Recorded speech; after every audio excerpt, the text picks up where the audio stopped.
All right, so something that I kind of want to dive in a little bit deeper with, again, this is where, for me particularly, I really appreciate your mind regarding this type of topic, and that is just your perspective on just how to navigate different things. So the question I want to ask you is like, you've mentioned before while we were talking about the best things are built in bear markets, or you can kind of see that bear markets kind of prune all the bullshit, like you said. All right. So what I want to ask you is, what are your general thoughts on the market right now?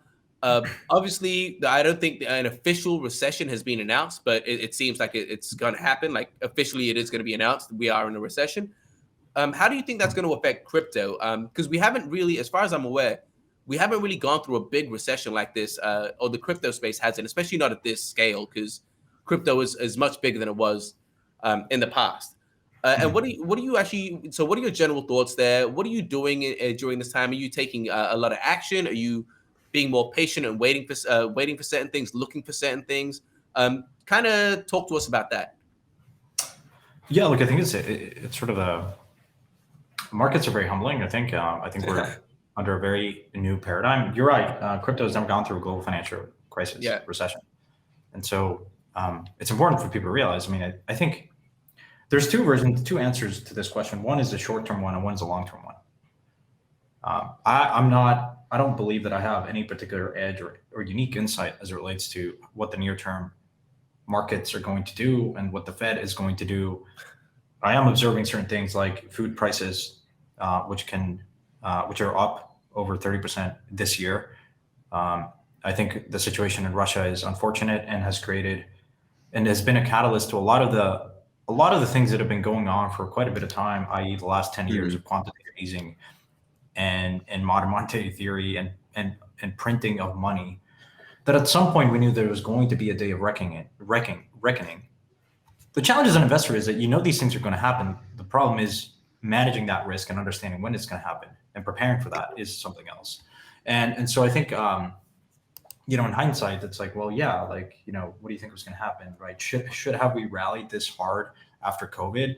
We were going through this pandemic that put a lot of strain in the global supply chain, which would lead to higher prices and inflation. And so naturally, okay, well, we know how central banks respond to that. Like all of these things become obvious in hindsight, but in the moment, like I think as an investor, you get caught up in a lot of things and narratives and believing that, things, the super cycle theory and all that stuff, ultimately, I think narratives tend to get ahead of fundamentals. That is kind of how markets work. And then there's a correction to that.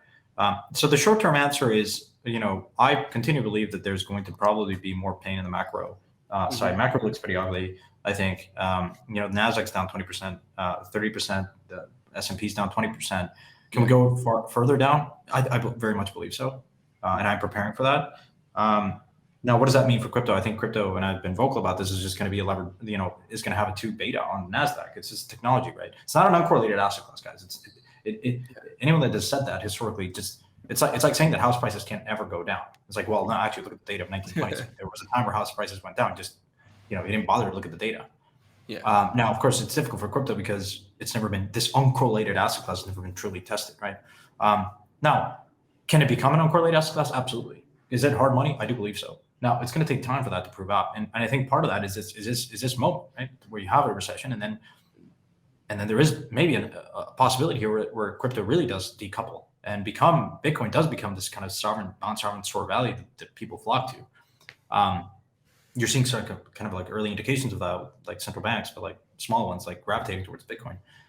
Who knows, right? The dollar might lose its like, its status as the #1 currency because, look at what's happening in Japan. And if that fails, then you're left wondering, well, maybe the euro collapses and maybe the dollar collapses. And then are we going to go to the Bitcoin standard? Well, I don't know. So all these things, like I factor into my thinking, but ultimately, like I feel like that's not where I like to, like my thesis of crypto is largely unchanged. I believe that this is the most impactful socio-economic transformation of our generation for a number of reasons. I think there are some very specific use cases that this technology will prove out to be transformational across many industries. DeFi, NFTs, which are not only art and applied to gaming. Now, I think it's going to take a little bit more time to play out. And I think there was some setbacks around Luna, which caused a lot of harm, and Three Arrows, and also this whole contagion. So what can you do, right? I mean, that's kind of the ultimate question I think you're asking. And for me, I'm still very excited about seeing smart teams come into the space and be excited to build in crypto, because the smartest people want to work on difficult problems, and especially in open source systems. And so the rate of innovation, I think, in an open source system like Web3 is much faster than a closed-in system like Web2. Yeah, because there's we learn from mistakes. We iterate faster. We're not afraid to test kind of and push the boundaries of what is possible. And so ultimately, I think that's really what's most exciting about this space, which is I think the rate of innovation is faster. I think we are building, although there is a lot of criticism recently about like all this is just Ponzonomics and yield farming and recursive leverage, and like take object to that. Like obviously, like that is a part of the market. Like, but any technological revolution had a lot of speculation attached to it, and bullshit and fraud. The problem is in crypto, or not the problem. The nice thing about crypto, it's transparent, so you actually see it, right? Yeah. And so, look, can we get better as an industry? Absolutely. I think we should learn from these mistakes. We should be more self-policing. But ultimately, I think crypto is not going to go away. When I started investing in 2012, there was a higher. I mean, it felt like it could go away. Like Bitcoin, it was just kind of Bitcoin around, and it was very. But I think we've come very far, and I think you want to measure the progress trough to trough in any market cycle. I think I don't know if I don't prepare to say that we bottom here, but I do think that we made a lot of progress. and I think that last thing I'll say is, I think it's important to like zoom out and say, why are we doing this? Does it matter? Are the fundamental kind of premise of this technology, has that changed? And I very much I look at what's happened over the last 12, 24 months, and it's pretty remarkable. I think it's captured the imagination of creators around the world, and users to say, hey, there's something really interesting here. There's something really cool about this technology, about going direct to our audience, about this digital ownership, whether you fully appreciate it or not. But I don't think that goes away. Yeah, I think I agree. I completely agree, man. I think it's so hard that, because like you said before, even with the whole explaining NFTs and crypto to non-crypto native people with the gaming example, I think once you understand just that concept of Fortnite, you pay hella money to buy these skins. You don't own the skins. You can't do anything with them, and the company makes 100% revenue. Whereas now we've kind of changed that, and once you understand that change, like you said, it's very hard for people to go back to. It's like the curtains have been opened. Do you know what I mean? It's like the curtains have been pulled back.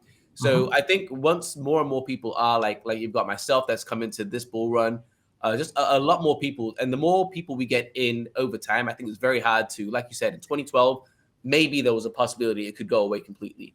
But I think as more and more time passes and more people get involved in the space, that possibility of it going away completely kind of diminishes, just because you're getting more consumers into it, more developers, like actual experts in the space, and it just grows exponentially. So I completely agree with you there. Thank you guys for watching. The full episode of Augment is sponsored by ILLUVIUM, and you can find the link down below in the description. And if you want to watch more of these clips, you can check it out right over here.